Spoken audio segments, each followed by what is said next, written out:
Suaranya masih ya? Assalamualaikum Ibu Aisyah. Waalaikumsalam warahmatullahi wabarakatuh. Alhamdulillah. Tadi sudah saya menyimak tentang menjadi orang tua yang bijaksana. Saya ingin bertanya, Ibu, bagaimana jika orang tua berbeda pendapat tentang cara untuk mendidik anak? Misalnya, Antar suami istri misalnya? Atau ya, siapa? misalnya ibunya ingin anaknya menjadi misalkan dokter seperti Ibu Aisyah, atau menjadi hafizah atau menjadi hafiz, tapi ayahnya ini menyerahkan kemauan anaknya, jadi terserah anaknya ingin menjadi apa, dan itu yang lebih baik yang mana. Dan bagaimana jika bagaimana anak bisa menyukai atau menerima pilihan ibunya yang ingin menjadi seperti itu. Terima kasih Ibu Aisyah.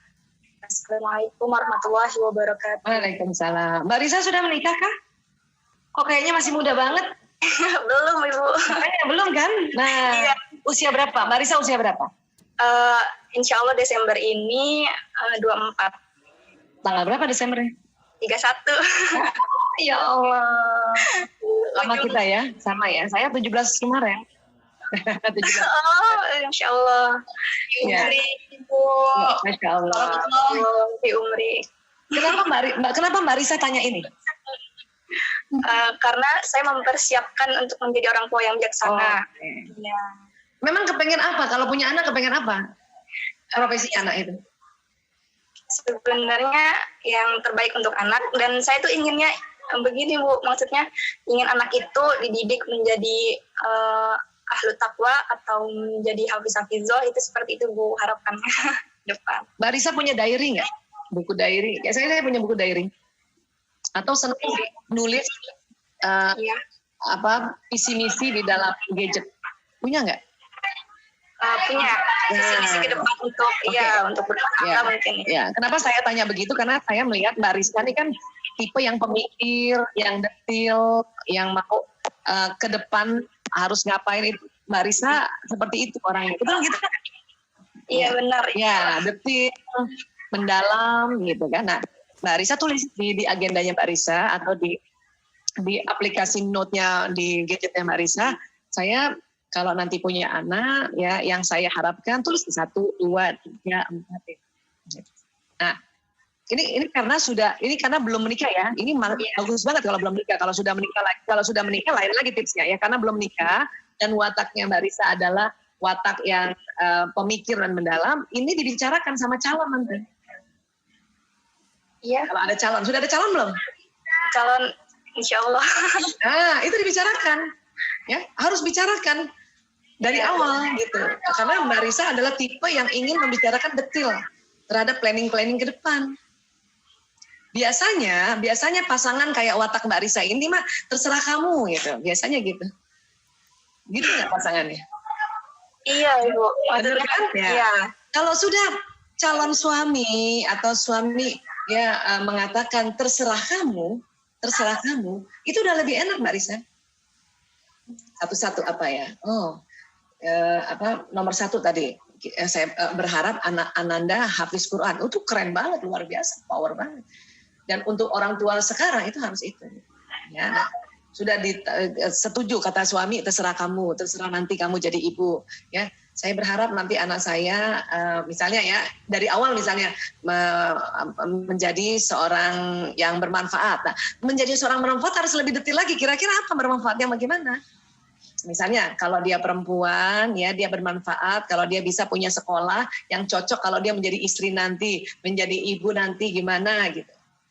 Ya, kalau anak perempuan yang cocok untuk menjadi ibu, jadi istri ini ahli kalau bisa ke psikolog atau dokter atau konselor ya atau ahli manajemen ekonomi supaya kalau nanti jadi istri ekonomi rumah tangga teratur dengan baik gitu kan. Nah, paham ya? Nah, itu udah mulai catat-catat aja Mbak Risa, nggak apa-apa kok. Dibicarakan. Dan tadi saya bilang kalau calon suami Mbak Risa mengatakan nanti terserah kamu, itu lebih enak. Alhamdulillah. Ya tinggal kita atur sedemikian rupa gitu. Ya, nah ini contoh saya ya. Kalau tadi soalnya Mbak Risa bilang seperti Bu Aisyah gitu. Saya waktu di awal, saya kebalikan ya. Saya yang orang terserah. Nah, suami orang yang ngatur. Dan keluarga kami punya budaya itu semuanya masuk dokter. Jadi dari sebelum nikah sudah dibicarakan sebelum nikah ini kami. Walaupun saya suka itu masih agak, harus dokter gitu. Karena waktu itu saya berpikir sebetulnya cita-cita anak sesuai dia dong. Harus dokter gitu. Tapi untungnya karena saya juga dokter, saya tahu bahwa sekolah kedokteran adalah ilmu sangat dasar. Dan semua orang bisa belajar itu. Kayak kita belajar tubuh manusia, tubuh biologi gitu. Bisa. Makanya saya karena yang misalnya harus dokter itu lebih gampang daripada harus insinyur teknik atau harus arsitek, itu lebih susah. Kalau harus dokter itu lebih gampang. Kenapa? Dokter itu belajar tubuh manusia, dia punya tubuh kok. Ya kan? Ya. Kalau misalnya harus jadi teknik mesin, belum tentu dia suka mesin di dalam tubuhnya. Ya, nggak ada mesin-mesin perangkat seperti yang manusia punya gitu.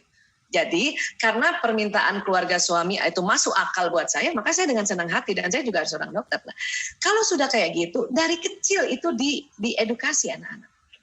Ya, diajarkan bagaimana seorang dokter bekerja, kita lihat ini loh tubuh kita ajarin anatomi. Muncul nanti minat. Nah itu tadi minatnya ya. Kemudian jangan salah, walaupun saya sudah ajarkan anak, edukasi anak dari kecil sampai dia besar, waktu SMA beberapa anak yang watak ekstrovert itu menolak jadi dokter, ya. Tetapi saya tidak memaksa dia. Saya tanya, apa yang kamu nggak suka jadi dokter? Apa yang ini? Apa? Jadi dikeluarin. Saya nggak suka, saya maunya jadi pengacara, kata anak saya, Mas Rio yang kedua. Kalau pernah ikut IG, pernah kenal ya barangkali ya. Dia kan koleris banget ya. Nggak mau, saya mau jadi pengacara. Dia bahkan protes sama keluarga ayahnya, kenapa harus dokter? Kenapa kita harus diatur-atur? Karena dia koleris. Ya sudah, saya posisinya adalah mendengarkan. Iya nak, ibu paham. Iya nak. Nah, pada saat anak sudah protes duluan, maka dia sudah merasa bahwa ibunya mengerti saya. Tapi apa yang terjadi? Mas Rio itu di kedokteran sekarang cinta banget sama kedokteran. Kalau pada saat dia protes tentang masuk kedokteran dan saya marahin dia misalnya, ya kamu jangan gitu, nggak boleh kayak gitu, ya kamu nggak boleh bilang kedokteran itu buruk, nggak boleh. Itu bisa jadi pas kuliah dia benar-benar nggak suka kedokteran. Jadi pas SMA itu saya sengaja biar dia ungkapkan apa yang dia nggak suka, ungkapkan. Pas waktu belajar dia dari dibanding Mas Lanang waktu itu nggak terlalu protes, Mas Bio protes banget, tapi dia sungguh-sungguh banget masuk kedokteran. Itu cerita tentang keluarga kami, ya. Nah, jadi memang setiap keluarga juga ada visi misinya, makanya bicarakan. Mumpung Mbak Risa belum menikah, bicarakan sebelumnya, ya. Bicara. Tapi nggak usah juga berpikir, calon saya nggak cocok banget sama saya, nggak jadi ya saya ganti lain aja, nggak perlu gitu. Karena perlu bisa dimusyawarahkan. Apalagi nanti calonnya Mbak Risa ini lebih banyak terserah Mbak Risa. Nah, ingat ya, pada saat calon suami atau nanti insya Allah menjadi suami dan dia bilang terserah Bunda, terserah Umi, ucapkan terima kasih Abi, terima kasih Ayah, terima kasih, ucapkan. Ya, karena seorang laki-laki apabila dia sudah serahkan semua visi misi kepada istrinya, dia senang kalau istrinya ucapkan terima kasih, betul-betul terima kasih. Ya, dan ingat setiap ada juga penetapan visi misi, cerita juga sama dia. Walaupun kita tahu dia akan bilang terserah, tapi tetap cerita sama dia. Tetap ya diskusikan sama dia. Walaupun kita tahu pasti terserah ini. Baik Ibu. Ya, sukses ya. Jadi rencana menikahnya kapan? Doakan Ibu tahun depan, insya Allah. Amin ya Allah. Nikah masa pandemi enak loh. Ya irit. Iya Ibu. Lewat Zoom. Lebih irit ya Ibu. Iya Mbak Samsia nikah aja pas pandemi. Masya Allah.